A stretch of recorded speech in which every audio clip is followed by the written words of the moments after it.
उत्तर प्रदेश के कन्नौज में तैनात ट्रैफिक सब इंस्पेक्टर मोहम्मद आफाक को स्कूल में पैगंबर मोहम्मद की शिक्षाओं के बारे में बताने पर निलंबित कर दिया गया। ये घटना आदर्श नगर इंटर कॉलेज में यातायात जागरूकता अभियान के दौरान हुई, जब आफाक ने बच्चियों को पैगंबर मोहम्मद की शिक्षा के तहत बच्चियों की सुरक्षा पर संदेश दिया। उनके इस भाषण को हिंदूवादी संगठनों जैसे विश्व हिंदू परिषद और बजरंग दल ने आपत्तिजनक करार दिया और पुलिस मुख्यालय जाकर बाकायदा इसकी शिकायत कर डाली।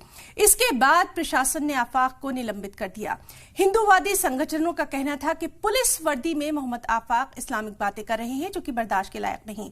हिंदूवादी संगठन के लोगों ने कहा कि आफाक अपनी कट्टरपंथी मजहबी सोच को दिखा रहे हैं, लेकिन अब लोगों का कहना है कि जब कोई पुलिसकर्मी सावन में कावड़ियों की सेवा करता है, धार्मिक ध्वज लेकर चलता है, हनुमान जी का गदा लेकर चलता है, पुलिस वर्दी में मंदिर जाता है, तब उन पुलिसकर्मियों को आखिर निलंबित क्यों नहीं किया जाता।